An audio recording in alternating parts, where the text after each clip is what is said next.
Kære politikere, her er en succeshistorie for Udkantsdanmark. Her kan I se Jylland med Udkantsdanmark, eller den rådne banan, som man kalder den i folkemunden. Nede i bunden af den rådne banan ligger en lille hyggelig by kaldt Højer. Her vil ingen bo. Her er ingen arbejdspladser, ingen moderne mennesker, og det ligger langt væk fra alting. Her har vi Jens. Han vil gerne starte en virksomhed, og han har fået en rigtig god idé.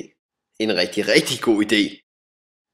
Jens har læst i avisen, at man kan spare mange penge på at starte virksomhed i Udkantsdanmark på grund af regeringens nye lovændring. Jens har regnet ud, at det bedre kan betale sig at bo i Højer. Han kan med de penge, han sparer, købe de billigste byggegrunde, så han kan udvide sin virksomhed og få flere ansatte.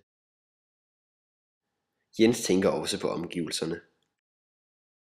Han ved, der er fred og ro, smuk natur og havudsigt.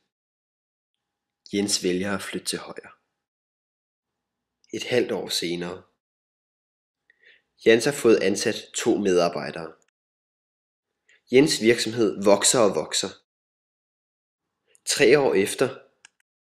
Jens har nu 10 ansatte. Hans virksomhed er blevet rigtig stor, og han er en del af det innovative fællesskab, der er kommet til Højer.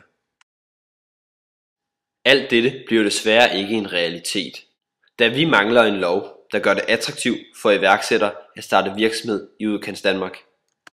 Gør noget nu!